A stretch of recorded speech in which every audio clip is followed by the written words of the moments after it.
بصيرا ناعما حاكما قائما خبيرا واجدا ماجدا شاهدا نصيرا فأشهد أن لا إله إلا الله وحده لا شريك له وأكبره تكبيرا وأشهد أن محمدا عبد الله ورسوله الذي أرسله إلى الناس كافة بشيرا ونذيرا وداعيا إلى الله بإذنه وسراجا منيرا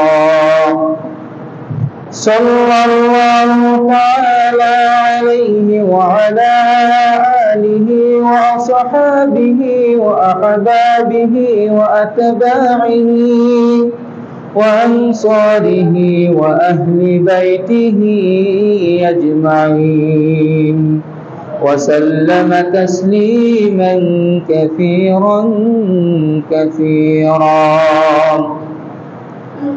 أما بعد فقد قال الله تعالى في القرآن المجيد فأعوذ بالله السميع العليم من الشيطان الرجيم بسم الله الرحمن الرحيم يوم ترى المؤمنين والمؤمنات يسعون بين أيديهم وبأيمانهم بشراكم اليوم جنات تجري من تحتها الأنهار خالدين فيها ذلك هو الفوز العظيم يوم يقول المنافقون والمنافقات للذين آمنوا انظرونا نقتبس من نوركم قيل ارجعوا وراءكم فالتمسوا نورا فضرب بينهم بسور له باب باطنه فيه الرحمة وظاهره من قبله العذاب. وقال النبي الأمين صلى الله عليه وسلم عن أبي هريرة رضي الله عنه قال قال رسول الله صلى الله عليه وسلم لما خلق الله آدم مسح ظهره فسقط من ظهره كل نسمة هو خالقها من ذريته إلى يوم القيامة وجعل بين عيني كل إنسان منهم وبرصا من نور ثم عرضهم على آدم فقال من هؤلاء يا رب من هؤلاء قال هؤلاء ذريتك فرأى رجلا فأعجب وبيس ما بين عينيه فقال يا ربي من هذا قال هذا رجل من آخر الأمم من ذريتك يقال له داود إلى آخر الحديث رواه الترمذي। যাবতীয় প্রশংসা গুণকীর্তন ও স্তুতিবাদ সেই মহান রব্বুল আলামিনের শানে নিবেদিত, যে মহান রব্বুল আলামিন এই আকাশ জমিন সৃষ্টি করেছেন, এই পৃথিবীকে আলোকিত করেছেন, যার রহমতের ফুল ধারায় সিক্ত হয়ে আমরা এই জমিনে বিচরণ করতে পারি এবং এই মসজিদে সমবেত হতে পেরেছি, সেই মহান রব্বুল আলামিনের শুকরিয়া জ্ঞাপন করছি অন্তঃস্থল থেকে আলহামদুলিল্লাহ। দরুদ ও শান্তির ধারা বর্ষিত হোক সেই মহান রাসূলের প্রতি, যার অনুসরণ করা প্রত্যেক মুসলিমের উপরে আবশ্যক, যিনি আল্লাহর পক্ষ থেকে নূর প্রাপ্ত হয়েছিলেন, কোরআন প্রাপ্ত হয়েছিলেন যে কোরআনের মধ্যে রয়েছে এই মানব জাতির হেদায়েত। সেই মহান রাসূলের প্রতি দরুদ ও সালাম বর্ষিত হোক। সকলে অন্তঃস্থল থেকে বলি সাল্লাল্লাহু আলাইহি ওয়াসাল্লাম। সম্মানিত মুসল্লিবৃন্দ, সম্মানিতা মা ও ভগ্নীগণ, আজকের খুতবাতে আমাদের আলোচনার বিষয় হচ্ছে কিভাবে জীবনকে আলোকিত করবেন, আলোকিত জীবন লাভের উপায়। এই সম্পর্কে আমরা পবিত্র কোরআন এবং সহিহ হাদিস থেকে কিছু কথা তুলে ধরার চেষ্টা করব। ওমা তাওফীকি ইল্লা বিল্লাহ, আলাইহি তাওয়াক্কালতু ওয়া ইলাইহি উনীব। রব্বি ইশরাহ লি সাদরি ওয়া ইয়াসসির লি আমরি ওয়াহলুল উকদাতাম মিন লিসানি ইয়াফকাহু কওলি। اللهم أيدني بروح القدس، اللهم لا علم لنا إلا ما علمتنا إنك أنت العليم الحكيم. اللهم اجعلنا من الذين آمنوا وعملوا الصالحات وتواصوا بالحق وتواصوا بالصبر آمين يا رب العالمين. সম্মানিত মুসল্লিবৃন্দ, সম্মানিতা মা ও ভগ্নীগণ, এই পৃথিবীতে আলোর প্রয়োজনীয়তা অনস্বীকার্য। আলো ছাড়া আমরা এক পা চলতে পারি না। এই যে দিনের বেলা সূর্যের আলো থাকার কারণে আমাদেরকে লাইট জ্বালাতে হয় না, আমরা চারপাশে দেখতে পাই। এই চোখের যে পাওয়ার, এই চোখের যে কাজ, এই চোখ তখনই দেখতে পায় যখন তার সামনে আলো থাকে। এখনই এখানে আলো অফ করে দেওয়া হোক, এখনই রাত নেমে আসুক, এই চোখ আর দেখতে পাবে না। রাত নামার সাথে সাথে আমরা কৃত্রিম আলো শরণাপন্ন হই। আগে ছিল এক ধরনের আলো, এখন ইলেকট্রিক আলো এসেছে, আমরা লাইট জ্বালাই। ঘরে ঢুকে আগে লাইট মানে সুইচ অন করতে হয়।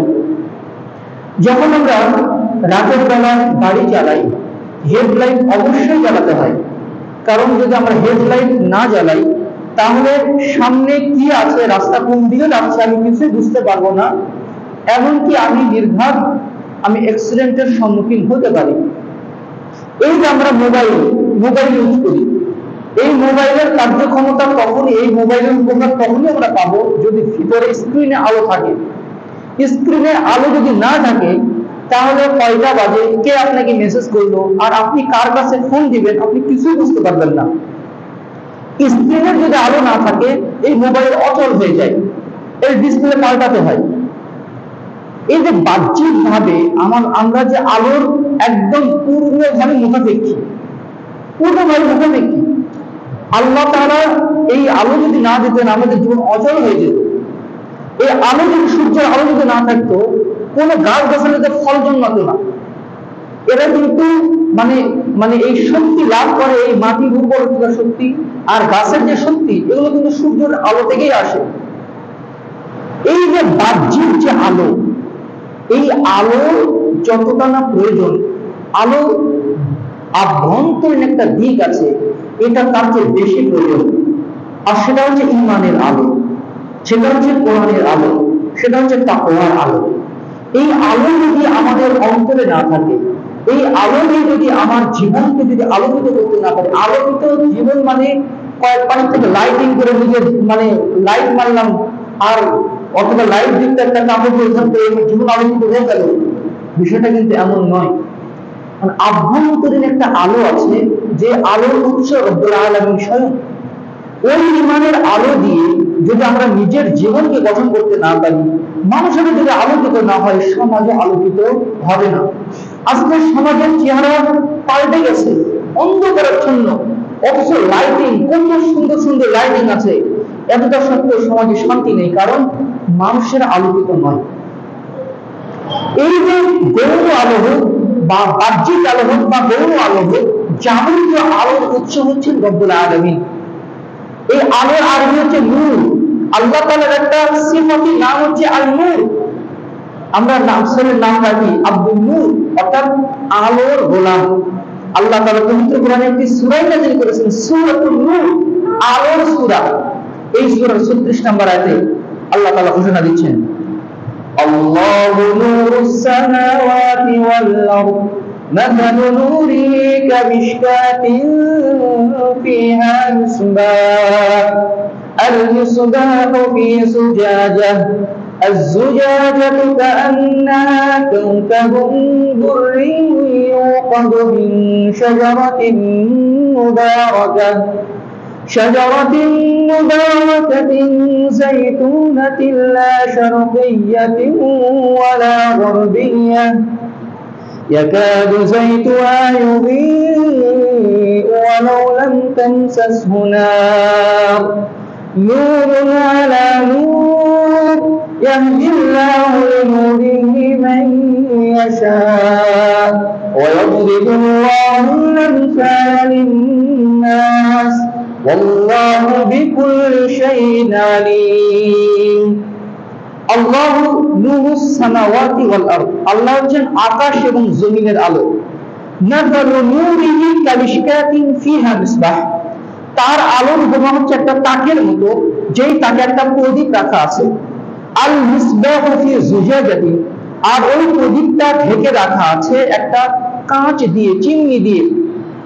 আর জুজাজাতু কাআন্নাহা কাওকাবুন দুররিয়ুন, আর ওই চিমনিটা, ওই কাঁচটা হচ্ছে প্রদীপ্ত জ্বলজ্বল করে জ্বলা নক্ষত্রের মতো। ইউকাদু মিন শাজারাতিন মুবারাকাতিন যাইতুনাতিন, এই আলোটা জ্বালানো হয়েছে, এই প্রদীপের আলো জ্বালানো হয়েছে বরকতময় বৃক্ষ জাইতুন গাছের তেল দ্বারা। লা শারকিয়্যাতু ওয়ালা গারবিয়্যা, এই আলোটা একভাবে আলো দেয়, পূর্ব দিকেও যায় না, পশ্চিম দিকেও যায় না। মোমবাতির আলোতে যদি একটু বাতাস আসে এই দিকে যায়, আরেকবার দিকে বাতাস আসলে একবার এই দিকে যায়, এই আলোটা ওই রকম করেন, একভাবে আলো দেয়। লা শারকিয়্যাতু ওয়ালা গারবিয়্যা ইউযিউ ওয়ালাউ লাম তামসাসহু নার, এই আলোর সাথে সত্যের কোনো সম্পর্ক নেই, অর্থাৎ সত্যের থেকে আলো তো পৃথক আছে, স্পর্শ করছে না, এতটা সত্ত্বেও এই আলোটা তার চারপাশকে আলোকিত করছে। নূরুন আলা নূর, আলোর উপরে আলো, নূরের উপরে আলো। ইয়াহদিল্লাহু লিনূরিহি মান ইয়াশা, আল্লাহ এই আলোর মাধ্যমে যাকে ইচ্ছা তিনি হেদায়েতের পথে পরিচালিত করেন। আর এইভাবে আল্লাহ তাআলা তোমাদের সামনে উপমা পেশ করেন, দৃষ্টান্ত পেশ করেন, উদাহরণ দেন। আর আল্লাহ তাআলা সকল কিছুর উপরে ক্ষমতাবান। এই সূরা নূরের এই আয়াতের অনেকগুলো ব্যাখ্যা আছে, তার অন্যতম ব্যাখ্যা হচ্ছে, বান্দা যখন আল্লাহর নূরের প্রতি ঈমান আনে তখন তার অন্তরে আলো জ্বলে ওঠে, তার হৃদয়টা আলোকিত হয়ে যায়। এই আলোর প্রভাব তার দেহের অঙ্গ-প্রত্যঙ্গে ছড়িয়ে পড়ে, তার চোখে আলো ছড়িয়ে পড়ে, তার হাতে আলো ছড়িয়ে পড়ে, তার কর্মকাণ্ডে কথাবার্তায় আলো ছড়িয়ে পড়ে। যেমন ভাবে রাসূলুল্লাহ সাল্লাল্লাহু আলাইহি ওয়াসাল্লাম আলোর এত মুখাপেক্ষী ছিলেন। এই কোরআনকে আল্লাহ তাআলা নূর হিসেবে আখ্যায়িত করেছেন, কারণ এই কোরআনটা হচ্ছে আল্লাহ তাআলার কালাম, আল্লাহ তাআলার সিফাত।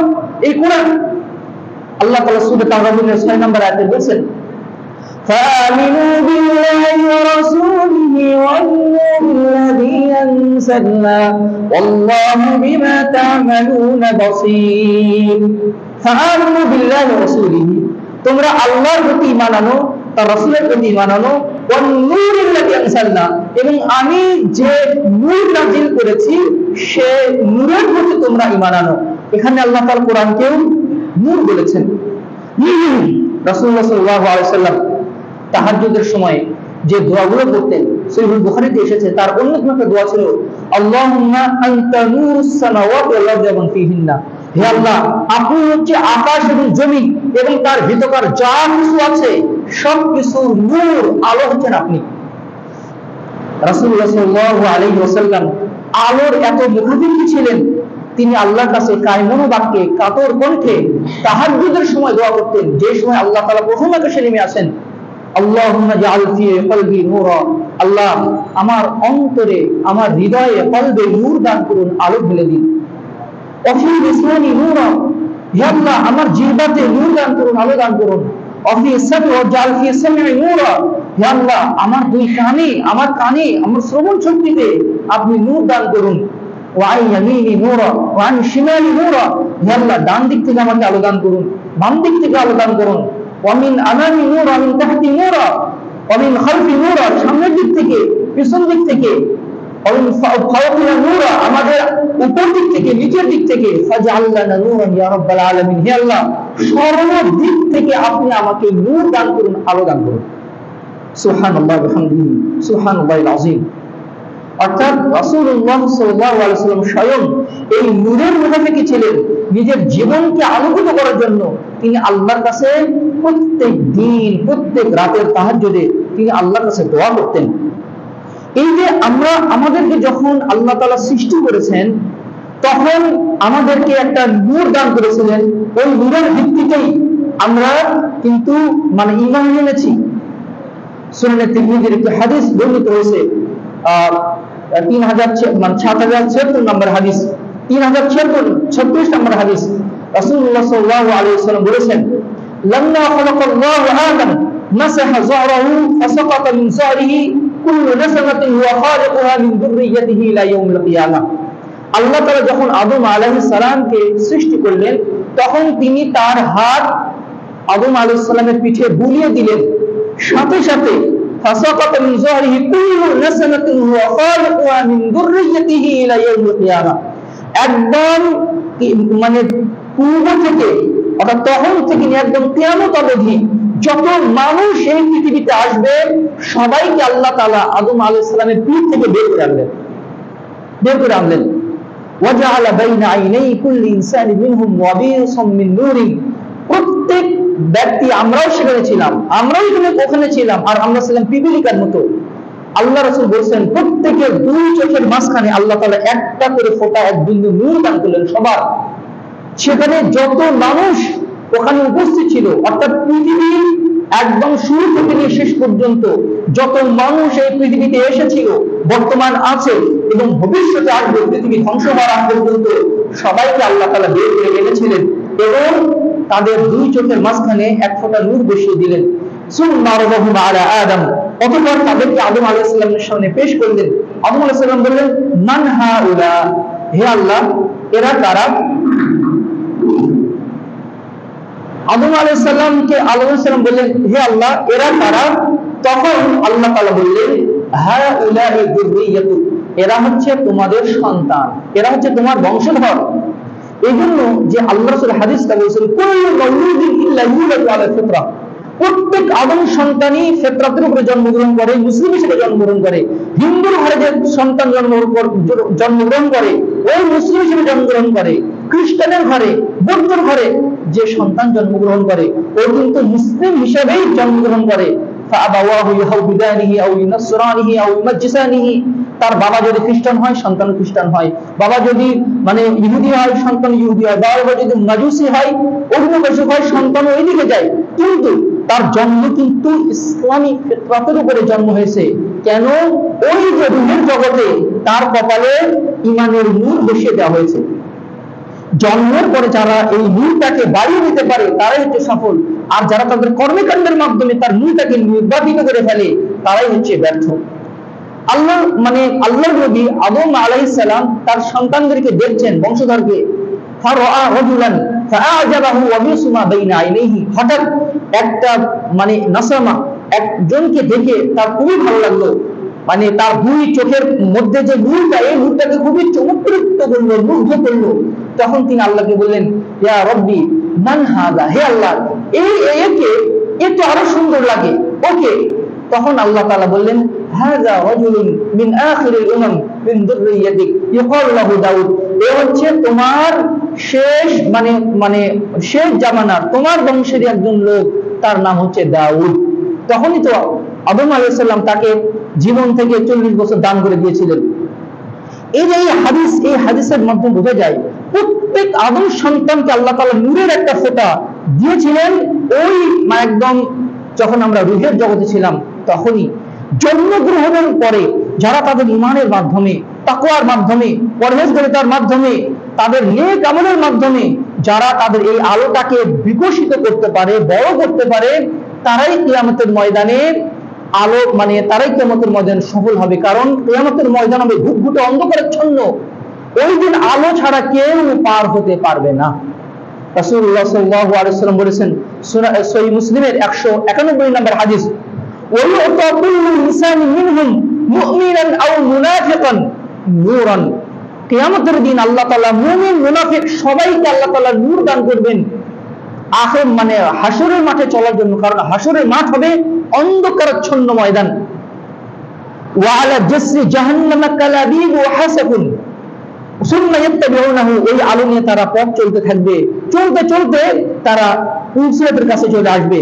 আর পুলসিরাত হচ্ছে জান্নাত, হাসরের ময়দান, আর এই পাশে জাহান্নাম, নিচে হচ্ছে জান্নাত, সরি ওই পাশে জাহান্নাম আর নিচে হচ্ছে এক পাশে হাসরের ময়দান, আরেক পাশে হচ্ছে জান্নাত, আর নিচে হচ্ছে জাহান্নাম।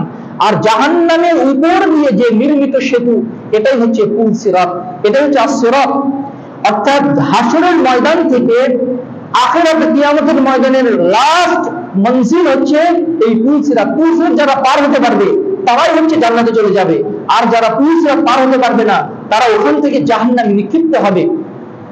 সুম্মা ইয়াত্তাবিউ আলা জাসরি জাহান্নাম কালাবিব ওয়া হাসাকুন, এই মানে এই পুলসিরাতে থাকবে একদম কাঁটাযুক্ত লৌহ শলাকা, কাঁটা থাকবে এবং সেটা থাকবে বাঁকানো বাঁকানো। আল্লাহ সুবহানাহু বলেন আহাদ্দু মিনাস সাইফি ওয়া আদাক্কু মিনাশ শারি, তরবারির চেয়ে ধারালো, চুলের চেয়ে চিকন, এমন সূক্ষ্ম একটা পুলসিরা, একটা পুল, একটা সাঁকো জাহান্নামের উপরে নির্মিত থাকবে। মনে আসতে পারে এটা আবার কেমন ধরনের? ইমাম সালেহ আল ওসাইমিন রাহিমাহুল্লাহ বলেন এই ধরনের কোনো প্রশ্ন করা যাবে না, কারণ আখিরাতের ব্যাপারটা আখিরাতের মতো, দুনিয়ার ব্যাপার দিয়ে আখিরাতের ব্যাপারকে মানে কিয়াস করা যাবে না, অনুমান করা যাবে না। ওই পুলসিরাত পার হতে হবে। সুম্মা ইউতফাউ নূরুল মুনাফিকিন, ওখানে গিয়ে মুনাফিকদের নূর নিভে যাবে, মুনাফিকের নূর থাকবে না, ফলে তারা পুলসিরাতে উঠতেই তারা ধপাস করে তারা জাহান্নামে নিক্ষিপ্ত হবে। সুম্মা ইয়ানজুল মুমিনুন, মুমিনরা তাদের নূর নিয়ে পার হয়ে যাবে। ফাতানজু আউয়াল জুমরাতিন উজুহুম কাল কামারি লাইলাতুল বদরি, মুমিনদের প্রথম যে দল পুলসিরাত পার হবে, তাদের এত নূর থাকবে, তাদের চেহারা হবে একদম একদম নবচন্দ্রের মতো। লাইলাতুল বদরি, পূর্ণিমার রাতে চাঁদের যেরকম আলো, তাদের নূর হবে ওই রকম। তারা মানে পার হয়ে যাবে। লা ইউহাসাবুন 70 আলফান, তারা হবে 70,000 এবং তাদের কোনো হিসাব হবে না। ফাতানজু সুম্মাল্লাযীনা ইয়ালুনাহুম, এরপর আরেক দল আসবে, তাদের নূর হবে কাআবওয়াই নাজমিন ফিস সামা, আকাশের তারকার মতো হবে তাদের নূর। সুবহানাল্লাহি বিহামদিহি সুবহানাল্লাহিল আযীম। কিয়ামতের ময়দানে সবাই নতজানু হয়ে বসে থাকবে। মুস্তাদরাকে হাকিমে হাদিস এসেছে 3424 নম্বর হাদিস, আল্লাহ তাআলা বললেন তোমরা সবাই মাথা উঠাও। তখন তারা সবাই মাথা উঠাবে এবং মানুষের ঈমান অনুযায়ী দুনিয়াতে যে যতটুকু আমল করেছে এই নূরটাকে যত বাড়িয়ে নিতে পেরেছে সবাইকে ওই পরিমাণ নূর দান করা হবে। কাউকে নূর দান করা হবে একদম পাহাড় সম পরিমাণ, কাউকে তার চেয়ে কম, কাউকে তার চেয়ে কম, কাউকে দেওয়া হবে খেজুর গাছের সমপরিমাণ, কাউকে তার চেয়ে কম। সর্বশেষে যাকে সবচেয়ে কম নূর দান করা হবে তার পায়ের বৃদ্ধাঙ্গুলিতে 1 ফোঁটা নূর দান করা হবে। একবার জ্বলবে একবার নিভে যাবে, একবার জ্বলবে একবার নিভে যাবে। যখন নূরটা জ্বলবে তখন সে পা ফেলবে, যখন নূরটা নিভে যাবে তখন সে থমকে দাঁড়াবে, সে সামনে আগ বাড়াতে পারবে না।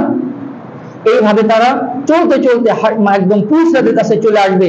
যাদের নূর বেশি তারা একদম বিদ্যুতের গতিতে চলে যাবে, কেউ মেঘমালার গতিতে চলে যাবে, কেউ প্রবাহিত বায়ুর গতিতে চলে যাবে, কেউ দ্রুতগামী ঘোড়ার গতিতে, কেউ উটের গতিতে, কেউ দ্রুত হেঁটে চলা ব্যক্তির মতো। আর যার 1 ফোঁটা নূর, ওই ব্যক্তি একবার দাঁড়াবে, একবার থমকে দাঁড়াবে, একবার ঝুলে পড়বে, নিতম্বের উপরে, পিঠের উপরে, বুকের উপরে টানা হেঁচড়া করে সে পুলসিরাত পার হতে থাকবে। এমনকি জাহান্নামের উত্তাপও সে লাভ করবে। এইভাবে টানা হেঁচড়া করতে করতে সে পুলসিরাত পার হয়ে গিয়ে বলবে আলহামদুলিল্লাহিল্লাযী আনজানি মিনহা বা'দু রাআইতুহা, আলহামদুলিল্লাহ আতানি আল্লাহু মা লাম ইউতা আহাদাম মিনাল আলামিন। সে 1 ফোঁটা নূর পেয়ে বলবে আলহামদুলিল্লাহ, আল্লাহর প্রশংসা, যাবতীয় প্রশংসা আল্লাহর জন্য, তিনি আমার প্রতি এত দয়া করেছেন, পৃথিবীর কারোর প্রতি এত দয়া করেননি। আল্লাহ আমার প্রতি যত দয়া করেছেন পৃথিবীর কারোর প্রতি এত দয়া করেননি। জাহান্নামের আগুন দেখার পরেও আমি এখান থেকে রক্ষা পেয়েছি। আল্লাহ তাআলা সূরা নূরের 22 নম্বর আয়াতে বলেন, সূরা নূরের 42 নম্বর 40 নম্বর আয়াতে আল্লাহ তাআলা বলেন ওয়ামান লাম ইয়াজআলিল্লাহু লাহু নূরান ফামা লাহু মিন নূর। আল্লাহ যদি কাউকে নূর দান করেন তার আবার কিসের নূর? তার কোনো নূর থাকবে না। সুবহানাল্লাহ বিহামদিহি। সেদিন যাদের নূর থাকবে তারাই জান্নাতে যাবে, যাদের নূর থাকবে না তারা জান্নাতে যেতে পারবে না। আল্লাহ তাআলা বলেন সূরা হাদীদের কয়েকটি আয়াতে 12 নম্বর আয়াতে আল্লাহ তাআলা বলেন, يوم ترى المؤمنين والمؤمنات يسعى نورهم بين أيديهم وبأيمانهم بشراكم اليوم جنات تجري من تحتها الأنهار। আল্লাহ তাআলা বলেন, يوم ترى المؤمنين والمؤمنات, হে নবী, কিয়ামতের দিন আপনি মুমিন নর-নারীদেরকে দেখবেন, يسعى نورهم بين أيديهم وبأيمانهم, তাদের ডান পাশে বাম পাশে শুধু নূর ছোটাছুটি করছে, শুধু আলো ছোটাছুটি করছে। আর এই নূরের কারণে তাদেরকে বলা হবে বুশরাকুমুল ইয়াউম, আজকে তোমাদের জন্য সুসংবাদ। কিসের সুসংবাদ? জান্নাতের সুসংবাদ, যার তলদেশ দিয়ে ঝর্ণা ধারা প্রবাহমান থাকবে, আর এখানে তোমরা চিরকাল থাকবে। আর এটাই হচ্ছে মহা সফলতা, এটা হচ্ছে মহা সফলতা। আল্লাহ তাআলা এর পরে আয়াতে বলেন, يوم يقول المنافقون والمنافقات للذين آمنوا انظرونا نقتبس من نوركم قيل ارجعوا وراءكم فالتمسوا نورا فضرب بينهم بسور له باب باطنه فيه الرحمة وظاهره من قبله العذاب। আল্লাহ তাআলা বলেন, ইয়াউমা ইয়াকুলুল মুনাফিকুন ওয়াল মুনাফিকাত, সেই দিন মুনাফিক নর নারী তারা বলবে লিল্লাযিনা আমানু, যারা ঈমান এনেছে তাদেরকে, উনজুরুনা নাকতাবিস মিন নূরিকুম, ওহে একটু ঈমানদার, ওহে ঈমানদাররা একটু আমার দিকে তাকাও না, একটু তাকাও আমাদের দিকে, তোমাদের কাছ থেকে একটু নূর গ্রহণ করব, একটু আলো নিব, আমাদের কোনো আলো নেই। নাকতাবিস মিন নূরিকুম, তোমাদের কাছ থেকে একটু আলো নিব। সাথে সাথে জাহান্নামের ফেরেশতারা এসে বলবে, ইরজিউ ওয়ারাকুম ফালতামিসু নূরা, ফিরে যাও পিছনের দিকে, দুনিয়া থেকে কোনো আলো নিয়ে আসনি, দুনিয়া থেকে নূরের ব্যবস্থা করে আসনি, দুনিয়াতে আলোকিত জীবন গঠন করনি। ইলতামিসু নূরা, পিছনের দিকে ফিরে যাও, সেখানে আলো তালাশ করো। ফাদুরিবা বাইনাহুম বিসুরিল লাহু বাব, মুমিন এবং মুনাফিকদের মাঝে একটা শক্ত প্রাচীর খাড়া করে দেওয়া হবে। বাতিনুহু ফীহির রাহমা, ভিতরের দিকে মুমিনদের জন্য থাকবে রহমত, ওয়া যাহিরুহু মিন কিবালিহিল আযাব, আর বাহিরের দিকে মুনাফিকদের জন্য থাকবে মর্মন্তুদ শাস্তি, আযাব। সুতরাং এই দুনিয়াতে যদি আমরা নূর গ্রহণ করতে না পারি, তাহলে কিয়ামতের দিন আমরা অবশ্যই আমাদের জীবন ব্যর্থতায় পর্যবসিত হবে, আমাদেরকে জাহান্নামের অধিকারী হতে হবে। পবিত্র কোরআন এবং সহিহ হাদিসে আল্লাহ তাআলা এই নূর লাভের অসংখ্য উপায় বাতলে দিয়েছেন। কিভাবে আমরা জীবনকে আলোকিত করব, আমি আপনাদের সামনে 15টি উপায় খুবই সংক্ষেপে বর্ণনা করে আমার আলোচনা শেষ করব ইনশাআল্লাহ।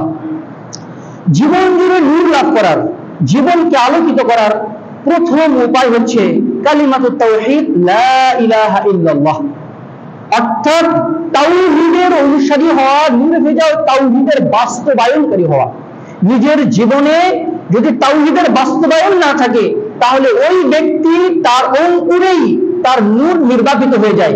তার আমল যতই ভালো হোক না কেন, তার তাওহীদ যদি ঠিক না থাকে, তার আকীদা বিশ্বাস যদি নির্ভেজাল যদি না হয়, নির্ভেজাল তাওহীদের বিশ্বাসী যদি সে না হয়, তার আমল যদি শিরক বিমুক্ত যদি না হয়, তাহলে তার নূরই জ্বলে উঠবে না, তার নূর সাথে সাথে নিভে যাবে।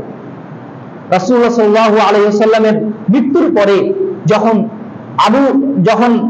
আবু বকর রাদিয়াল্লাহু আনহু খলিফা হলেন, তখন তালহা রাদিয়াল্লাহু আনহুর কপালে চিন্তার ভাঁজ, এমন চিন্তাগ্রস্ত হয়ে দেখলেন যে মাথার চুলটাও আঁচড়েন না, তার দেখে একদম চেহারা বিধ্বস্ত চেহারা মনে হচ্ছে। মুসনাদ আহমদের হাদিস এসেছে 187 নম্বর হাদিস।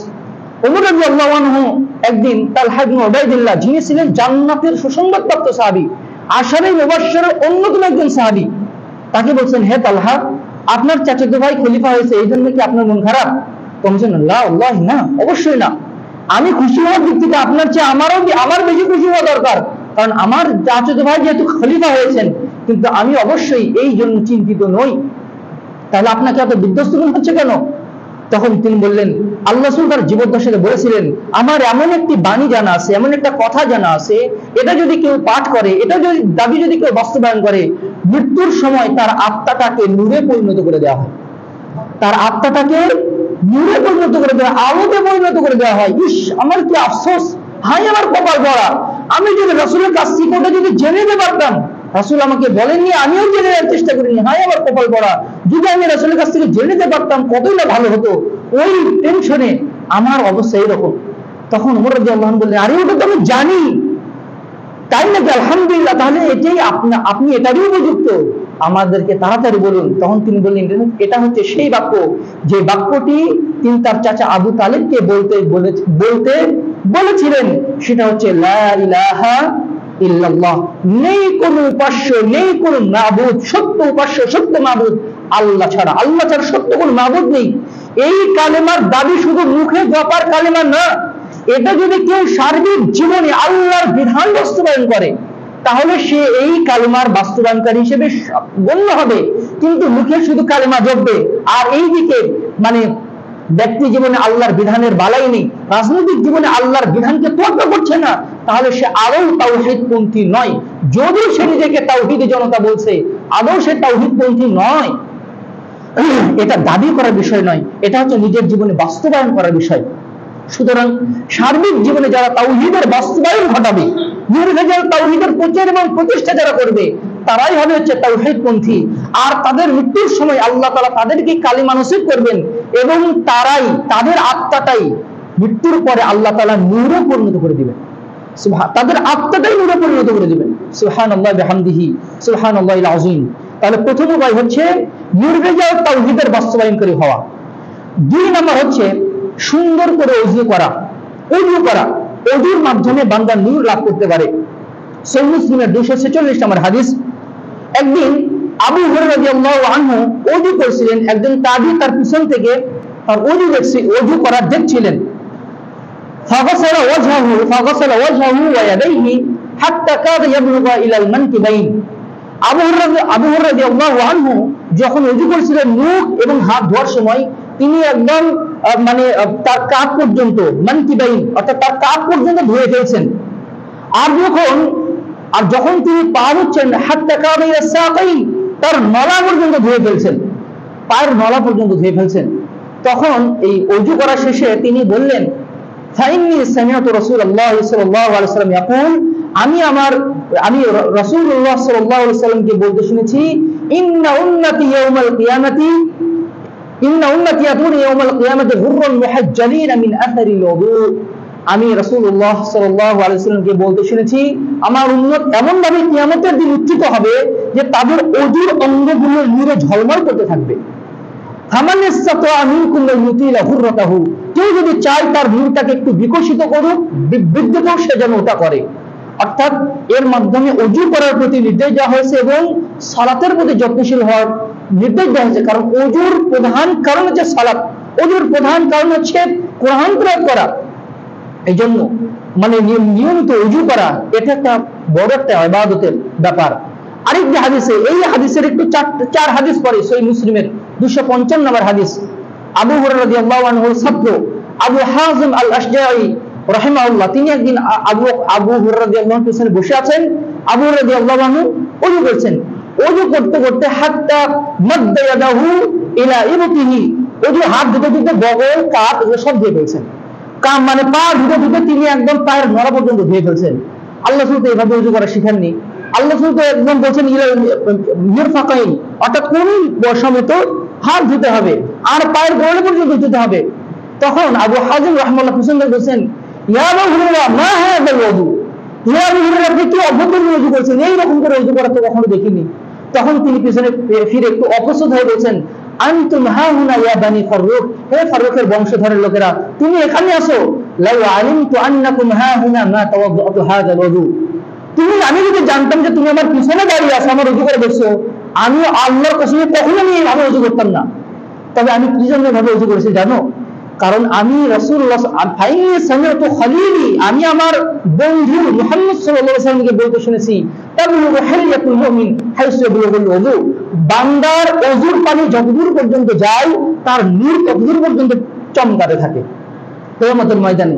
এই জন্য বেশি নূর লাভের আশায় আমি একটু বেশি পানি ঢেলেছি। তবে ওযুর পদ্ধতি হচ্ছে কোন সময় ধুয়ে ফেলা। তারা নূর লাভের জন্য কতটা আগ্রহী ছিলেন, সুবহানাল্লাহি ওয়া বিহামদিহি, সুবহানাল্লাহিল আযীম। নূর লাভ করার 3 নম্বর উপায় হচ্ছে 5 ওয়াক্ত সালাতে সুপার সিরিয়াস থাকা। এই ব্যাপারে অনেক হাদিস এসেছে। রাসূলুল্লাহ সাল্লাল্লাহু আলাইহি ওয়াসাল্লাম বলেছেন সহিহ মুসলিমের 223 নম্বর হাদিস, আস-সালাতু নূরুন সালাত হচ্ছে নূর স্বরূপ। কিয়ামতের দিন যার সালাত নেই তার কোনো নূর থাকবে না, কোনো নূর থাকবে না। ঈমান আনার পরে, তাওহীদের উপরে বিশ্বাস স্থাপন করার পরে বান্দার সর্বপ্রথম কাজ হচ্ছে 5 ওয়াক্ত সালাতের হেফাজত করা। রাসূলুল্লাহ সাল্লাল্লাহু আলাইহি সাল্লাম একদিন সালাতের ব্যাপারে ভাষণ দিচ্ছিলেন সাহাবায়ে কেরামের সামনে। সুনান দারমিতে হাদিসটি বর্ণিত হয়েছে 7063 নম্বর হাদিস। আল্লাহ রাসূল বললেন সালাতের ব্যাপারে, মান হাফাযা আলাইহা, যে ব্যক্তি সালাতের হেফাজত করবে। সালাতের হেফাজত করা মানে দিনে 3 ওয়াক্ত করে পড়ে, 4 ওয়াক্ত করে পড়ে, এও হচ্ছে বেনামাজির কাতারভুক্ত। ইমাম মুসলিম রাহিমাহুল্লাহ বলেন, যে ব্যক্তি 5 ওয়াক্তের 5 ওয়াক্তই আদায় করবে, আর এটাও অমনোযোগী হয়ে নয়, যত্নশীলতার সাথে এই 5 ওয়াক্ত সালাতের হেফাজত করবে, কানাত লাহু নূরান ইয়াউমাল কিয়ামা, কানাত লাহু নূরান ওয়া বুরহানান ওয়া নাজাতান ইয়াউমাল কিয়ামা। এই নূর হবে, এই সালাত হবে কিয়ামতের জন্য তার নূর, তার নাজাত লাভের দলিল, জাহান্নাম থেকে মুক্তির সার্টিফিকেট। এটা নূর হবে, তুমি জাহান্নাম থেকে মুক্ত তার দলিল, তুমি জান্নাতের জাহান্নাম থেকে মুক্ত তার মানে তার দলিল থাকবে, তুমি জান্নাতের অধিবাসী তার সেই সার্টিফিকেট আল্লাহ তাআলা কিয়ামতের দিন তাকে দান করবেন। ওয়া মান লাম ইউহাফিজ আলাইহা, যে ব্যক্তি সালাতের হেফাজত করবে না, যে ব্যক্তি সালাতের হেফাজত করবে না, লাম তাকুন লাহু নূরুন, লাম ইয়াকুন লাহু নূরুন ওয়ালা বুরহানুন ওয়ালা নাজাতুন। কিয়ামতের দিন তার কোনো নূর থাকবে না, জান্নাতে যাওয়ার সার্টিফিকেট থাকবে না, জাহান্নাম থেকে মুক্তির কোনো দলিল থাকবে না। ওয়া কানা ইয়াউমাল কিয়ামাতি মা কারুন ওয়া ফিরাউন ওয়া হামান ওয়া উবাই ইবনে খালাফ।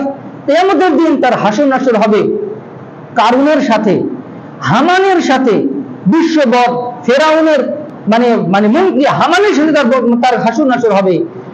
মানে জাহান্নামী, চিরস্থায়ী জাহান্নামী কারুনের সাথে তার হাসর নাসর হবে। রাসূলের চিরন্তন দুশমন উবাই ইবনে খালাফের সাথে তার হাসর নাসর হবে। যারা সালাতের হেফাজত করবে না, যারা সালাতের হেফাজত করবে না, বেনামাজি যারা। আচ্ছা, এই কারণ মানে ফেরাউন কি কোনোদিন জান্নাতে যাবে? ফেরাউন কোনোদিন জান্নাতে যাবে? যে জাহান্নাম খেতে খুঁটে কয়েকশো বছর পরে জান্নাতে যাবে? যে কয়েকজনের কথা উল্লেখ করা হয়েছে তাদের কেউ জান্নাতে যাবে না, সবাই চিরস্থায়ী জাহান্নামী। আর যারা বেনামাজি, আল্লাহ রাসূল তাদের ঘরে বলছেন এরা তাদের সাথে হাসর নাসর হবে। আল্লাহ ইয়াযু বিল্লাহ।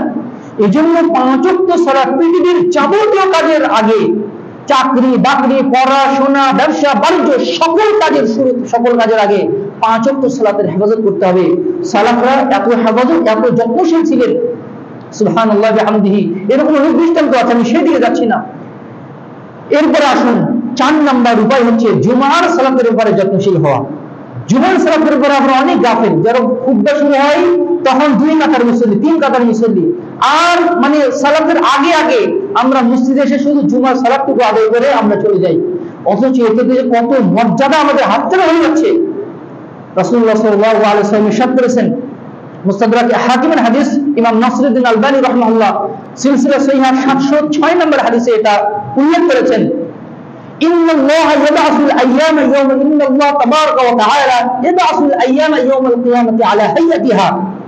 কিয়ামতের দিন আল্লাহ তাআলা এই পৃথিবীতে যত দিবস এসেছিল, রাত এবং দিনের সমন্বয়ে এক দিবস হয়, প্রত্যেক দিবসকে আল্লাহ তাআলা আকৃতি দিয়ে কিয়ামতের দিন উঠাবেন। আল্লাহ তাআলা মানুষের যেমন পুনরুত্থান ঘটাবেন, অনুরূপভাবে এই পৃথিবীর শুরু থেকে নিয়ে একদম ধ্বংস পর্যন্ত এই পৃথিবীতে যত দিবস এসেছিল প্রত্যেক দিবসকে আল্লাহ তাআলা সেপারেটলি আল্লাহ তাআলা এদের উত্থিত করবেন। ওয়ায়াদাসুল জুমআতা যাহরা মুনিরাতান, আর জুমার দিনগুলোকে আলাদাভাবে পৃথক করে আল্লাহ তাআলা উঠাবেন, আর জুমার দিনগুলো শুধু নিরে ঝলমল করতে থাকবে। আহলুহা ইয়াহুফুনা বিহা কাল আরুসি তুহদা ইলা কারীমিহা। এই জুমার দিনগুলো জুমার সালাতের মুসল্লিদেরকে ঘিরে থাকবে, তাদেরকে বেষ্টন করে থাকবে। কিভাবে? যেভাবে দিনের অনুষ্ঠানে বর কনেকে ঘিরে মানুষ জটলা পাকে, মানুষ ঘিরে থাকে বর এবং কনেকে নিয়ে। আল্লাহ রাসূল কি চমৎকার উদাহরণ দিয়েছেন। এই নূরগুলো, জুমার দিনের নূরগুলো জুমার মুসল্লিদেরকে এইভাবে নবমরের মতো ঘিরে থাকবে।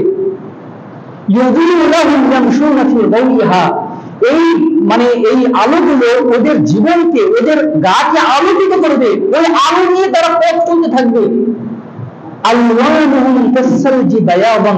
জুমার দিনে যারা একটু আগে ভাগে আসে, জুমার সালাতের উপর একটু সিরিয়াস মুসল্লি, তাদের গায়ের চামড়া হবে কাসসালজি বায়াদান, একদম বরফের মতো সাদা শুভ্র, বরফের মতো সাদা হয়ে যাবে, একদম মোলায়েম মুক্ত, একদম দুধের মতো সাদা হলে ফ্যাকাশে ফ্যাকাশে লাগে না, একদম মোলায়েম মুক্ত, মানে বরফের মতো সাদা, মানে মানে শুভ্র, মানে দেহ হয়ে যাবে তাদের, এত নূর তারা লাভ করবে।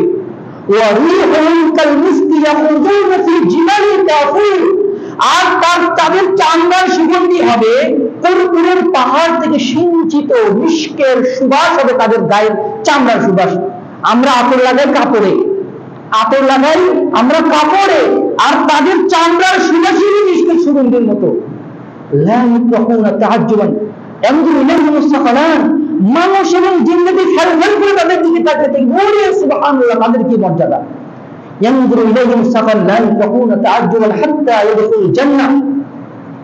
তাদের দিকে ফেল ফেল করে তাকিয়ে থাকবে, আর এদের চোখের সামনে এই জুমার দিনে মুসলিমগণ তাদের চোখের সামনে দিয়ে জান্নাতে প্রবেশ করবে। সুবহানাল্লাহি ওয়া বিহামদিহি লা ইউখালিফুহুম আহাদুন ইল্লাল মুআযযিনুন আল মুহতাসাবুন। এদের সৌভাগ্যের মর্যাদায় কেউ পৌঁছাতে পারবে না, তবে যারা আল্লাহর সন্তুষ্টির জন্য আযান দেয় তাদেরও আল্লাহ তাআলা এই মর্যাদা দান করবেন। এবার সিদ্ধান্ত নেন আপনি যে আপনি আগে ভাগে মসজিদে এসে ওই নূরের জীবনটা, ওই নূর আপনি লাভ করবেন, নাকি আপনার বাসায় শুয়ে শুয়ে ওই নূর থেকে আপনি বঞ্চিত হবেন। সুবহানাল্লাহি ওয়া বিহামদিহি। আল্লাহ তাআলা আমাদেরকে তৌফিক দান করুন, গাফলাতিকে আল্লাহ দূর করে দিন। 5 নম্বর উপায় হচ্ছে জামাতের সাথে সালাত আদায় করা, বিশেষ করে রাতের সালাত গুলো, অর্থাৎ মানে রাতে পায়ে হেঁটে জামাতের সাথে সালাত আদায় করতে আসা। সুনানে তিরমিজি 223 নম্বর হাদিস, রাসূলুল্লাহ সাল্লাল্লাহু আলাইহি ওয়াসাল্লাম বলেছেন, বাশশিরু মাশাইনা ফি যুলামিল মাসাজিদি বিনূরিত তামি ইয়াউমাল কিয়ামাহ। বাশশির মাশাইনা ফি যুলামিল মাসাজিদি বিনূরিত তামি ইয়াউমাল কিয়ামাহ। ওহে তোমরা শুনে রাখো, যারা রাতের বেলা অন্ধকারে যারা পায়ে হেঁটে যারা মসজিদে সালাত আদায় করতে আসে, তাদেরকে কিয়ামতের দিনের পূর্ণ নূরের সুসংবাদ তাদেরকে দান করো। সুবহানাল্লাহি ওয়া বিহামদিহি, সুবহানাল্লাহিল আযীম। সালাফগণ জামাতের সাথে সালাত আদায়ের ব্যাপারে এত সিরিয়াস ছিলেন। সাঈদ ইবনে মুসাইয়্যিব রাহিমাহুল্লাহ বলেন, আমার জীবনের 40টি বছর এমন ভাবে কেটেছে মসজিদে নববীতে যে মুয়াজ্জিন যখন সালাতের আযান দেয় তখন আমি জামাতের জন্য মসজিদে উপস্থিত থেকেছি। 40টি বছর এভাবে কেটেছে, এক ওয়াক্ত আমার মিস হয়নি। সুবহানাল্লাহি ওয়া বিহামদিহি। আরেকজন সালাফ বলেছেন, মানে আরেকজন সালাফ তিনি স্বর্ণকার ছিলেন, তিনি জামাতের সাথে সালাতের উপরে এত সিরিয়াস ছিলেন, স্বর্ণ তো মানে মানে একটু মানে মানে বাড়ি টাড়ি দিয়ে সেটা একটা শেপ দিতে হয়, হাতুড়ে যখন উপরে উঠাতেন এই অবস্থা যদি আযান শোনা যেত তিনি হাতুড়িটার নিচে নামাতেন না, ওইভাবেই রেখে তিনি সালাতে চলে যেতেন। আমরা যখন এই কাজটা শেষ করি তারপরে সালাতে যাই, আর তারা এইরকম করতেন। স্বামীর একজন বিচারপতি ছিলেন, তিনি বলছেন, আমি আমার জীবনে মাত্র 1 ওয়াক্ত সালাত আমি জামাত ছাড়া একাকী আদায় করেছি, আর সেটা ছিল আমার মায়ের মৃত্যুর দিন, সেই দিন আমি জামাতের সাথে সালাত মিস করেছিলাম। এছাড়া আমার জীবনে কখনো আমি একাকী সালাত আদায় করিনি। তখন তার বয়স ছিল 70-এর উপরে। সুবহানাল্লাহি ওয়া বিহামদিহি, সুবহানাল্লাহিল আযীম। আর আমরা কত হর হামেশা সালাতকে পরিত্যাগ করছি, সালাত জামাতের দূরের কথা, সালাতকেই আমরা পরিত্যাগ করে দিচ্ছি। আল্লাহ তাআলা আমাদেরকে জামাতের সাথে সালাত আদায়ের ব্যাপারে যত্নশীল হওয়ার তৌফিক দান করুন। সালাতে একটা জামাতে অংশগ্রহণ করা মানে শয়তানের বিরুদ্ধে একটা পারমাণবিক যুদ্ধে বিজয় হওয়ার মতো। আপনি একটা জামাত মিস করবেন, ওই জামাতে ওই ওয়াক্তে আপনি শয়তানের আক্রমণের শিকার হবেন, হতেই হবে। আল্লাহ রাসূলের হাদিস যদি সত্য হয়ে থাকে, আল্লাহ রাসূলের হাদিস অবশ্যই সত্য, এটা কোরআন হাদিস দ্বারা প্রমাণিত। যে ওয়াক্তে আপনি অবহেলা করে জামাত মিস করবেন, দেখবেন যে ওই ওয়াক্তেই আপনি শয়তানের আক্রমণের শিকার হয়ে গেছেন। এই জন্য জামাতের সাথে সালাত আদায় অবশ্যই করতে হবে। 6 নম্বর উপায় হচ্ছে কোরআন শেখা এবং অপরকে শিক্ষা দেওয়া। খুবই সংক্ষেপে বলে দেই, রাসূলুল্লাহ সাল্লাল্লাহু আলাইহি ওয়াসাল্লাম বলেছেন, মুস্তাদরাকে হাকিমের হাদিসটি বর্ণিত হয়েছে, মান ক্বারাআল কুরআন ওয়া তাআল্লামাহু ওয়া আমিলা বিহি, যে ব্যক্তি কোরআন পড়ে, কোরআন শেখে এবং অন্যকে শেখায়। 3টি কথা বলা হয়েছে, কোরআন শেখে, নিয়মিত পড়ে এবং ওই কোরআন মানুষকে শেখায় এবং কোরআন অনুযায়ী আমল করে। কিয়ামতের দিন তাকে নূরের একটা মুকুট পরিধান করানো হবে, নূরের মুকুট পরানো হবে। যেই নূরের মুকুটের আলো হবে সূর্যের আলোর মতো প্রদীপ্ত হয়। সূর্যের আলোর মতো তেজ থাকবে না, মোলায়েমযুক্ত নূর, তাদের মাথার মুকুট এত আলোকিত হবে। শুধু কি তাই,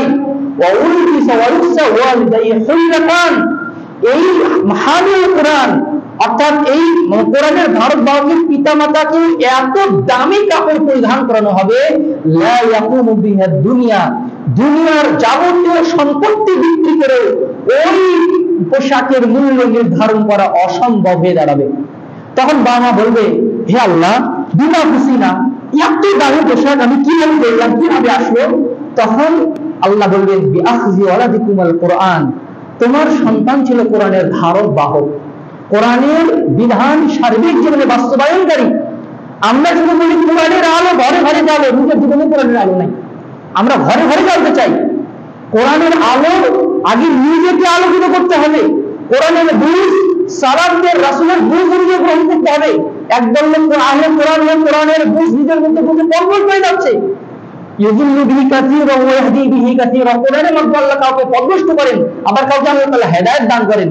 যারা কোরআনের মাধ্যমে হেদায়েত দিতে পারে না, এদের চেয়ে হতভাগা পৃথিবীতে আর কেউ হতে পারে না। এই জন্য কোরআনের ধারক বাহক হওয়া শুধু হাফেজ হওয়া না, অনেক হাফেজ কোরআন আছে যারা কোরআনের ধারক বাহক নয়। এই জন্য যারা নিয়মিত কোরআন চর্চা করে, শিখায়, শিখানোর প্রচেষ্টা করে, শিখানোর পরিবেশ তৈরি করে এবং কোরআন যে আমল করার, কোরআন যে পরিবার গঠনের, ব্যক্তি জীবন গঠনের, সমাজ গঠনের যারা চেষ্টা করে, তারাই হচ্ছে কোরআনের ধারক বাহক। এইবার 3 নম্বর, 6 নম্বর, 7 নম্বর হচ্ছে সূরা বাকারার শেষ 2 আয়াত এবং সূরা ফাতিহা তেলাওয়াত করা। সহিহ মুসলিমের 806 নম্বর হাদিস, আব্দুল্লাহ ইবনে আব্বাস রাদিয়াল্লাহু আনহু বলেন, কানা জিবরিল কায়িদান ইনদা নবী সাল্লাল্লাহু আলাইহি ওয়াসাল্লাম, একদিন সহিহ মুসলিমের হাদিস 806 নম্বর হাদিস, একদিন জিবরিল আমিন আল্লাহ রাসূলের কাছে বসেছিলেন। ফাসামিআ নাকিদাম মিন ফাওকিহি, হঠাৎ মাথার উপরে একটা ক্ষীণ আওয়াজ শোনা গেল। আল্লাহ রাসূল উপরের দিকে তাকিয়েছেন। জিবরিল আমিন বলেন, জানেন এটা কিসের শব্দ হলো? হাযা বাবুন মিন আবওয়াবিস সামা, এটা হচ্ছে আকাশের একটা দরজা খোলার শব্দ। হাযা বাবুন ফুতিহাল ইয়াউম লাম ইফতাহ ক্বাতু ইল্লা ইয়াউম, এই দরজাটা আজকেই খোলা হলো, আকাশ সৃষ্টির পর থেকে ওই দরজা আর কখনোই খোলা হয়নি, আজকে প্রথম খোলা হলো। ফানাযালা মিনহু মালাকুন, এমন ওই দরজা দিয়ে এমন একজন ফেরেশতা দুনিয়াতে অবতরণ করছেন, লাম ইয়ানজিল আরদ ক্বাতু, পৃথিবীতে কখনোই তিনি দুনিয়াতে আসেননি। এই কথা বলতে না বলতেই ওই ফেরেশতা আল্লাহ রাসূলের কাছে এসে হাজির হয়ে গেছেন। আল্লাহ রাসূলকে সালাম দিলেন, সালাম দিয়ে বললেন, ইয়া মুহাম্মদ আবশির বিনুরাইন উতিতাহুমা, মুহাম্মদ দুইটা নূরের সুসংবাদ গ্রহণ করুন, আপনাকে এই দুইটা নূর দান করা হয়েছে। লাম ইউতাহুমা নাবিয়্যুন ক্বাবলাক, আপনার পূর্বের কোন নবীকে নূর দান করা হয়নি। এক, ফাতিহাতুল কিতাব, সূরা ফাতিহা। 2, আখাওয়াতিব সূরাতুল বাকারা, সূরা বাকারার শেষ 2 আয়াত, শেষ অংশ। আমান রাসূল থেকে কেউ বলছেন এটা আরজাহ, আর হচ্ছে লিল্লাহি মা ফিস সামাওয়াতি ওয়াল আরদ, এখান থেকে আমান রাসূল থেকেই এটা বেশি নিকটবর্তী হয়। কেউ লিল্লাহি মা ফিস সামাওয়াতি ওয়াল আরদ এখান থেকে যদি পড়ে সেটাও হতে পারে। লান তাকরা বিহারফিন মিনহুমা ইল্লা উতিতাহু, আপনি যদি এই দুটি নূরের একটা হরফ যদি তেলাওয়াত করেন, এর বিনিময়ে আল্লাহ তাআলা আপনাকে দুনিয়াতে এবং আখিরাতে নূর দান করবেন। সুবহানাল্লাহি বিহামদিহি সুবহানাল্লাহিল আযীম। 9 নম্বর উপায় হচ্ছে নূর লাভ করার, জুমার দিন সূরা কাহাফ তেলাওয়াত করা। জুমার দিন সূরা কাহাফ তেলাওয়াত করা। মুস্তাদরাক হাকিমে 3392 নম্বর হাদিস, আল্লাহ রাসূল বলেছেন, মান ক্বারা সূরাতুল কাহফি ফি ইয়াউমিল জুমআহ আযআ লাহু মিনান নূরি মা বাইনাল জুমআতাইন, কেউ যদি জুমার দিন সূরা কাহাফ তেলাওয়াত করে, তাহলে আল্লাহ তাআলা তার ভিতরে এমন একটা নূর জ্বালিয়ে দেন, এক সপ্তাহ পর্যন্ত সেটা চমকিতে থাকে। সুবহানাল্লাহি ওয়া বিহামদিহি। আপনার সন্তানের জন্য আপনার কি সিদ্ধান্ত নিতে হবে, ওই নূরের আলোকে আপনি নিতে পারেন। আপনার জীবনের জন্য, আপনার ব্যবসার জন্য ওই নূরের মাধ্যমে আপনি ওই সিদ্ধান্তগুলো নিতে পারেন। আরেকটি হাদিসে আল্লাহ সাল্লাল্লাহু আলাইহি ওয়াসাল্লাম বলেছেন, যে ব্যক্তি জুমার দিন সূরা কাহাফ তেলাওয়াত করবে, আযআ লাহু মিনান নূরি মা বাইনাহু ওয়া বাইনাল বাইতুল আতীক, সে যেখান থেকে বসে কোরআন তেলাওয়াত করেছে ওখান থেকে নিয়ে বাইতুল্লাহ পর্যন্ত প্রলম্বিত নূর আল্লাহ তাআলা তাকে দান করবেন। যে ব্যক্তি জুমার দিন সূরা কাহাফ তেলাওয়াত করবে। নূর লাভ করার 9 নম্বর উপায় হচ্ছে ইসলাম পালন করতে করতে চুল দাড়ি পেকে যাওয়া। অনেকে চুলে কলপ করেন, পাকা চুল উপরে ফেলেন। এই হাদিসে তার জন্য শিক্ষা রয়েছে। রাসূলুল্লাহ সাল্লাল্লাহু আলাইহি ওয়াসাল্লাম বলেছেন, মান শাবা শাইবাতান ফিল ইসলাম, এটা মুস্তাদরাক হাকিমের হাদিস, সিলসিলা সহিহ ইমাম নাসরুদ্দিন আলবানী রাহমাহুল্লাহ নিয়ে এসেছেন। মান শাবা শাইবাতান ফিল ইসলাম কানা লাহু নূরুন ইয়াউমাল কিয়ামাহ, কারো যদি মানে ইসলামের ছায়া তলে কারো চুল দাড়ি পেকে যায় অথবা শরীরে কোথাও চুল পেকে যায় তাহলে প্রত্যেক পাকা চুলের বিনিময়ে আল্লাহ তাআলা একটা করে নূর কিয়ামতের দিন আল্লাহ তাআলা তাকে দান করবেন।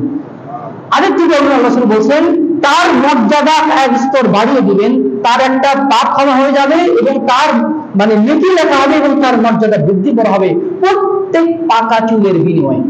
সুবহানাল্লাহ বিহামদিহি। এজন্য চুলের কলপ করা হারাম। মেহেদি লাগানো যেতে পারে, চুলে কলপ করা যাবে না। এজন্য আল্লাহ তাআলা আমাদেরকে এ ব্যাপারে সতর্ক হওয়ার তৌফিক দান করুন। 10 নম্বর নূর লাভের উপায় হচ্ছে সার্বিক জীবনে ইনসাফ প্রতিষ্ঠা করা। সহিহ মুসলিমের 1827 নম্বর হাদিস, রাসূলুল্লাহ সাল্লাল্লাহু আলাইহি ওয়াসাল্লাম বলেছেন ইন্নাল মুকসিতিনা ইনদাল্লাহি আলা মানাবিরিন মিন নূর ওয়া কিলতা ইয়াদাইহি ইয়ামিনুন। যারা ন্যায় ইনসাফ প্রতিষ্ঠাকারী কিয়ামতের দিন আল্লাহ তাআলা তাদেরকে তার ডান পাশে বসিয়ে নূরের মিম্বারে বসিয়ে সম্মানিত করবেন। আর আল্লাহ তাআলার উভয় পাশে ডান পাশ, আল্লাহ কোনো বাম পাশ নেই, এক পাশে ডান পাশ আরেক পাশে বাম পাশ না, আল্লাহর ক্ষেত্রে এমনটা নয়, আল্লাহর উভয় পাশে ডান পাশ। তাদেরকে কিসে বসাবেন? নূরের মিম্বারে, নূরের মানে চেয়ারে তাদেরকে বসাবেন। যদি এখানে প্রফেসর ইউনূস আসে, এখানে লক্ষ কোটি জনতার যদি একটা সমাবেশ হয়, ভিতর থেকে আপনাকে আপনি আসেন, প্রফেসর ইউনূস সাহেব আপনাকে একদম তার পাশে বসালেন, আপনি ভিতর থেকে একটু মানে ভালো ফিল করবেন যে সবার সামনে আমাকে একটু মর্যাদা দেওয়া হলো। আরে এটা তো একদম ছোট্ট, জাতির মানচিত্রতে দেখাই যায় না, তার ভিতরে চট্টগ্রাম একটা জেলা, আর এখানে একটা সমাবেশে আপনাকে সম্মানিত করা হয়েছে, তাতেই আপনি কত খুশি। আর গোটা বিশ্ববাসীর সামনে, এই পৃথিবীর সকল মানুষের সামনে আল্লাহ তাআলা ইনসাফ প্রতিষ্ঠাকারীদেরকে তার পাশে নূরের মিম্বার বসিয়ে তাদেরকে সম্মানিত করবেন। সুবহানাল্লাহি ওয়া বিহামদিহি আল্লাযীনা ইয়াদিলুনা ফি হুকমিহিম ওয়া আহলিহিম ওয়া মা ওয়ালু। যারা তাদের হুকুমতে, যারা তাদের মানে বিচার কার্যে, যারা তাদের পরিবারে এবং যারা তাদের আহাল পরিবারে এবং অধীনস্থদের প্রতি ইনসাফ প্রতিষ্ঠা করে, তারাই হচ্ছে ইনসাফ প্রতিষ্ঠাকারী। আমি ইনসাফ প্রতিষ্ঠার খুবই বয়ানধারী, আর আমি আমার স্ত্রীর প্রতি আমার ইনসাফ নাই, আমার সন্তানের প্রতি আমার ইনসাফ নেই, আমার মানে মেয়ের প্রতি আমার ইনসাফ নেই, জমি ভাগ বাটোয়ারা করতে গিয়ে একজনের প্রতি আমি বেইনসাফি করে ফেলেছি, আমার অধীনস্থদের প্রতি আমি ইনসাফ করিনি বেতনের ক্ষেত্রে অথবা তার নির্দিষ্ট অধিকার দেওয়ার ক্ষেত্রে, এটার নাম মানে ইনসাফ প্রতিষ্ঠা নয়। সার্বিক জীবনে যারা ইনসাফ প্রতিষ্ঠা করবে তাদেরকে আল্লাহ তাআলা সম্মানিত করবেন।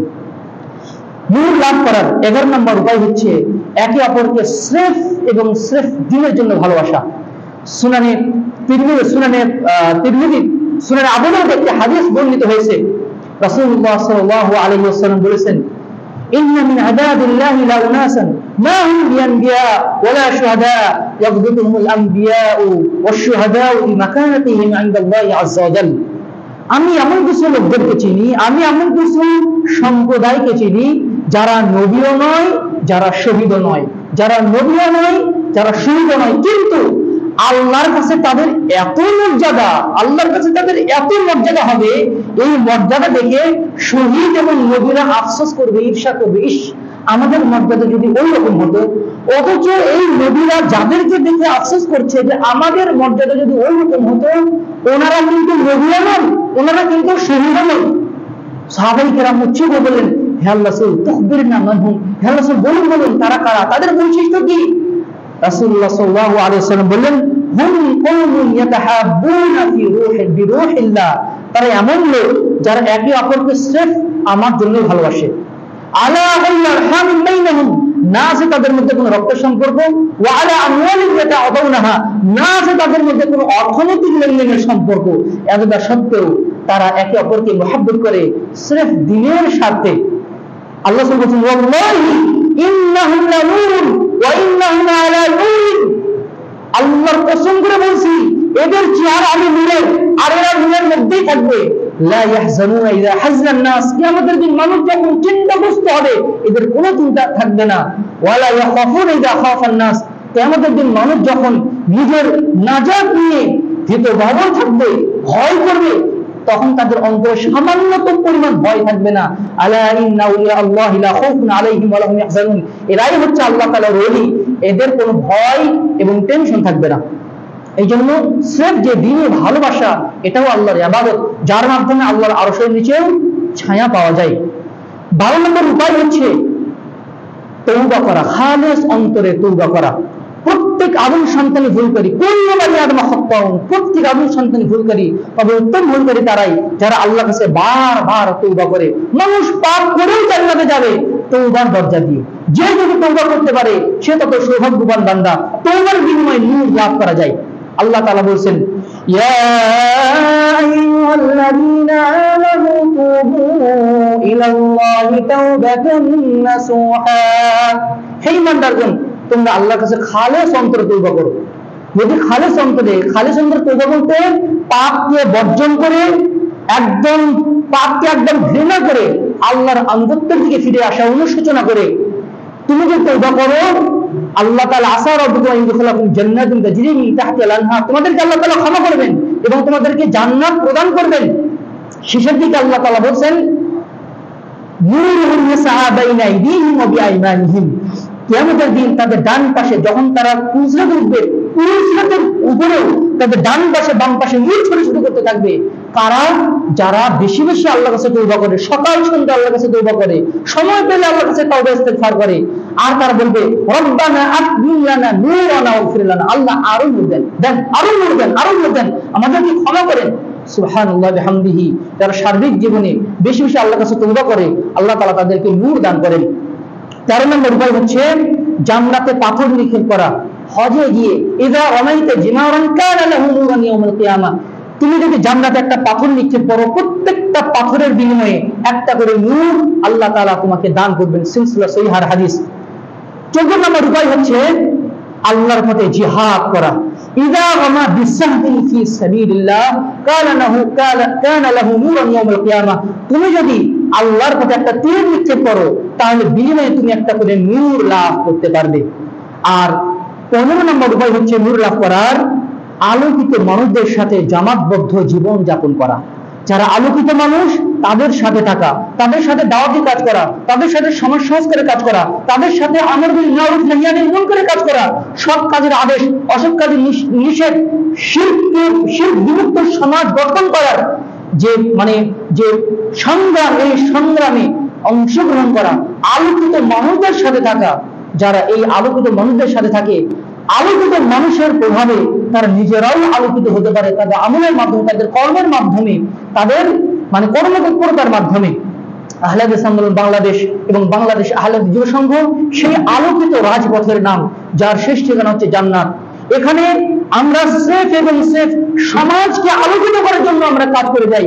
আমরা কারো মসনদ দখল করার জন্য নয়, কারো রাজনৈতিক স্বার্থে ভাগ বাটোয়ারার জন্য নয়, আমরা স্রেফ এই সমাজকে নববী আদর্শে ঢেলে সাজানোর জন্য, যে আলোকিত সমাজ ছিল খোলাফায়ে রাশিদার আদর্শ, ওই আদর্শ আমরা পুনরায় আমাদের সার্বিক জীবনে বাস্তবায়ন করতে চাই। আহলে হাদিস আন্দোলন বাংলাদেশ এবং বাংলাদেশ আহলে হাদিস যুব সংঘ সেই আলোকিত একটা রাজপথের নাম, আলোকিত একটা কাফিলার নাম। এই কাফিলার যদি আমরা অনুসারী হতে পারি, আশা করা যায় আমরা আলোকিত জীবন লাভ করতে পারবো ইনশাআল্লাহ। সম্মানিত সুধীমণ্ডলী, আমরা আলোকিত জীবন লাভ করার 15টি উপায় বললাম। 1, সার্বিক জীবনে তাওহীদের বাস্তবায়ন ঘটানো। 2, সুন্দর করে ওযু করা। 3, 5 ওয়াক্ত সালাতের ব্যাপারে সুপার সিরিয়াস থাকা। 4, জুমার সালাতের ব্যাপারে যত্নশীল হওয়া। 5, 5 ওয়াক্ত সালাত জামাতের সাথে আদায় করা। 6, কোরআনের ধারক বাহক হওয়া, কোরআন নিয়মিত পাঠ করা, শেখানোর পরিবেশ তৈরি করা, সে অনুযায়ী আমল করা। 7, সূরা বাকারার শেষ 2 আয়াত এবং সূরা ফাতিহা তেলাওয়াত করা। 8, জুমার দিন সূরা কাহাফ তেলাওয়াত করা। 9, চুলদারি ইসলামের ছায়াতলে চুলদারি পেকে যাওয়া। 10, সার্বিক জীবনে ইনসাফ প্রতিষ্ঠা করা। 11, একে অপরকে স্রেফ আল্লাহর জন্য ভালোবাসা, কোনো স্বার্থপরতার জন্য নয়। 12, বেশি বেশি আল্লাহর কাছে তওবা করা, সকাল সন্ধ্যা তওবা ইস্তেগফার করা। 11, জামরাতে পাথর নিক্ষেপ করা হজ করতে গিয়ে। 12 তওবা করা এবং 13 নম্বর হচ্ছে জামরাতে পাথর নিক্ষেপ করা। 14 নম্বর হচ্ছে আল্লাহর পথে জিহাদ করা, দাওয়াতের জিহাদ, কর্মের জিহাদ, জীবনের জিহাদ। এবং সর্বশেষ 15 নম্বর হচ্ছে আলোকিত মানুষদের সাথে জামাতবদ্ধভাবে জীবনযাপন করা। আল্লাহ তাআলা আমাদেরকে এই 15টি উপায় অবলম্বনের মাধ্যমে আমাদের জীবনকে আলোকিত করার তৌফিক দান করুন। আল্লাহুম্মা আমিন। আকুলু কওলি হাযা ওয়া আস্তাগফিরুল্লাহ লি ওয়া লাকুম ওয়া লিসাইরিল মুসলিমিন ফাস্তাগফিরুহু ইন্নাহু গফুরুর রহিম।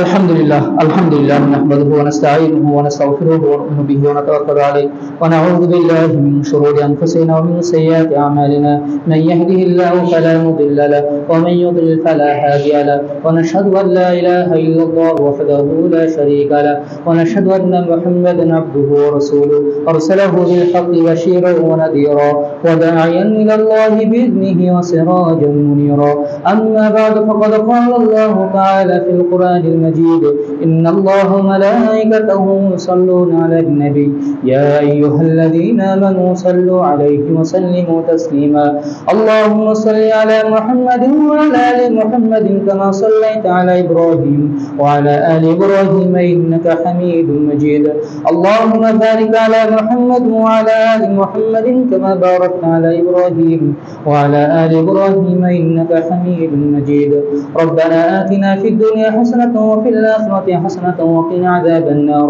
ربنا آتنا في الدنيا حسنة وفي الآخرة حسنة وقنا عذاب النار ربنا ظلمنا أنفسنا وإن لم تغفر لنا وترحمنا لنكونن من الخاسرين সম্মানিত মুসলিমবৃন্দ, আহমদ হোসাইন আজিজ সাহেব মসজিদ পরিচালনা কমিটি বাইতুস সালাত জামে মসজিদ এই মর্মে আবেদন করেছেন যে হাফেজ মোহাম্মদ নুরুন নবী তিনি আমির হোসেন ছোট দারগাহাট উপজেলা সীতাকুণ্ড জেলা চট্টগ্রাম আমির ছোট দারগাহ পরবে দাখিল মাদ্রাসা হাফেজ শিক্ষার্থী ও তিনি একটু সাহায্য চেয়েছেন। আপনারা সবাই তার জন্য সহযোগিতা করবেন, তিনি হয়তো বা বাইরে থাকবেন। আল্লাহ তাআলা আমাদেরকে তৌফিক দান করুন। ربنا آتنا في الدنيا حسنة وفي الآخرة حسنة وقنا عذاب النار اللهم أعز الإسلام والمسلمين وخذل الكفرة والفجرة والمبتدعة واليهود والنصارى والمشركين اللهم انصر الإسلام والمسلمين في كل مكان اللهم انصر الإسلام والمسلمين في غزة اللهم انصر الإسلام والمسلمين في كل مكان عباد الله رحمكم الله إن الله يأمركم بالعدل والإحسان وإيتاء ذي القربى وينهى عن الفحشاء والمنكر والبغي يعظكم لعلكم تذكرون فاذكروني أذكركم واشكروا لي ولا تكفرون